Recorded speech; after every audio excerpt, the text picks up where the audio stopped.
Attended some conferences over the course of the last week or so to come up to speed on things that may have changed during the governor's May revision, and I'm glad to report that state revenues are positive with the implementation of Proposition 30 and positive economic growth. The May revision indicates that there will be no change in the revenues that had been originally projected in January. And so the second interim report that we had is, for revenue side of the house, is basically the same as what you'd have seen in second interim report. The volatility remains a concern due to the temporary nature of Proposition 30. As you know, that is set to expire in a few years, and the state will no longer be collecting those funds. And of course, historically, the economy has not been stable over that number of years, as we've discussed before. One of the things that have come up since the May revision is that the Budget Conference Committee has been discussing various issues that were part of the governor's May revision, including the state teacher retirement system rates, the Career Technical Education Fund, Common Core funding, and transitional kindergarten being the ones that seem most important to us. And these debates will likely result in action by June 15th because now our legislatures, they don't get paid if they don't pass their budget by June 15th. So we've had an on-time budget. The biggest issue for us in terms of the May revise is really the STRS issue. The state teacher retirement system, as we've known for some time, has a large unfunded liability. And the May revise includes implementation of the funding of that liability a year earlier than previously thought, and it's a plan that is funded over 7 years instead of over 30, which is what we had originally thought, which you can see how that can really ramp up that debt service. And so I have a chart here that shows just how that would work. Right now, in the original plan for the 2014-15 budget, according to the January governor's budget, we would have paid about $9.7 million in our STRS rates. As you can see, by just increasing it to 9.5%, we would have to pay $11.2 million. And then the plan is shown over the course of the next 7 years as to how much we would have to pay out of our funds to fund our state teacher retirement system program for the teachers that work in our district. Now, this does not assume any increases in staffing or any increases in salary. This is just based on what we're estimating as a 14-15 amount, just for the purposes of comparison. CalPERS is also looking at some increases, and while their increases are not quite as steep, they still have a fiscal impact, and so I thought it would be important for us to show those to you as well. We do see rates increasing there over the course of the next 5 years. And then in this following chart, I've just shown how much in STRS and PERS would actually be increased year over year, so that you can help you understand that a certain dollar amount is going to be taken out of any new funding that we would get in order to deal with this unfunded liability at the state level.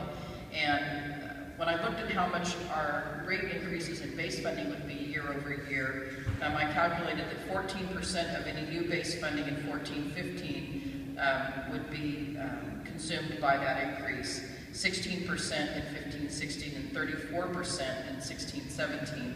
And the reason that 16-17 is a little higher is because that's when things really start to level out in terms of how much more new funding we're getting. We're getting quite a bit of a bump, and over the next couple of years, and then that new funding starts to shrink a little bit, so it ends up being proportionally larger.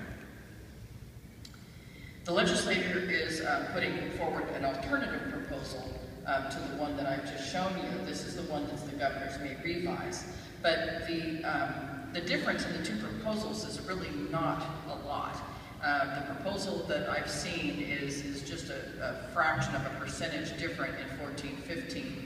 Would save us some money, but ultimately they're still trying to fund it over 7 years. I haven't seen any talk of movement as to stretching that out a little bit more, and so we'll see whether or not that might happen as the time progresses as we move towards the budget. So at this point in time, I'm going to have to be ready for a public hearing on June 11th, and I'm going to need to use the May revise numbers in order to prepare that documentation for you in our multi-year projection. So our next step will be to have the preliminary budget and public hearing available on June 11th, and our budget adoption on June 25th. And then, of course, if we do have any substantial changes, if we do see, rate changes or, any new funding that comes out of the process on June 15th, we'll do that in our 45-day budget revision. Is there any public comment? There is no public comment. It's pretty perfunctory tonight because they're coming back on June 11th for the preliminary budget public. Is there a motion and second by the board on this? This is just discussion. Ms. Merriweather? Just a discussion. Ms. Gambit, I was thinking earlier that if our LCAP plan, we see that, there might be some change of flexibility, even though you, submitted with the budget by June 30th, can you change it within that 45-day period? Like you said, we can revise the budget as well. Can we do that for our LCFF, our LCAP plan?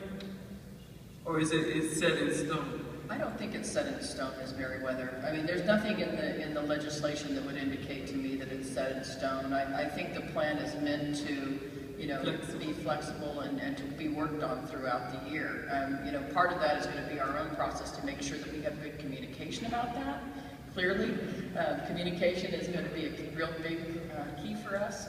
But I do believe that, we've got to see some flexibility. I mean, even with the budget in the LCAP, if you hire someone new, you don't know exactly what salary schedule they're going to be placed on. They may end up being a step or two more than what you originally estimated, or a step or two less. So all of those little adjustments are going to have to be made, and I think that's true for all districts. Okay. And then about the STIRS pension, I know there's a group out there, working on trying to do some changes, to it. And it's unfortunate that it is coming at a time when we're trying to, target those most needed students. And then this is going to be a burden on the district, budget. And so I'm wondering, when is, the deadline, we know for sure that it's going to be that. Well, the budget can change every year, and it often does. And so I think that, June 15th is going to be when we'll really know for 14-15, and I think they're going to adopt some sort of plan. I mean, it's my hope that they'll look at stretching out that liability a little more than 7 years. And I don't think it's any coincidence that they've put, a 7-year funding plan in place at the same time they put a 7-year funding plan in place for the LCFF. And unfortunately, I think it really does work against one another, especially in the court of public opinion, because we're going to be out trying to represent we're getting more dollars, and automatically a large chunk of that money will be taken off the table for consideration of, improved programs for students. That being said, we do need to be fiscally responsible and, fund that liability. I'm just hoping they can, come up with maybe a little longer term way to do that. Okay. And I thought the compensation was 19.1 over, the next 7 years, but yours stopped at 18.20 on your chart. Is that, wait, that's the wrong one. That's for CalPERS. For STIRS, okay, yeah, okay, you got it. Yeah, I didn't have that far out of a chart for PERS. That wasn't provided as part of the May revise, but it was for the STIRS. Okay, thank you. All right. We're on to standing reports. Thank you.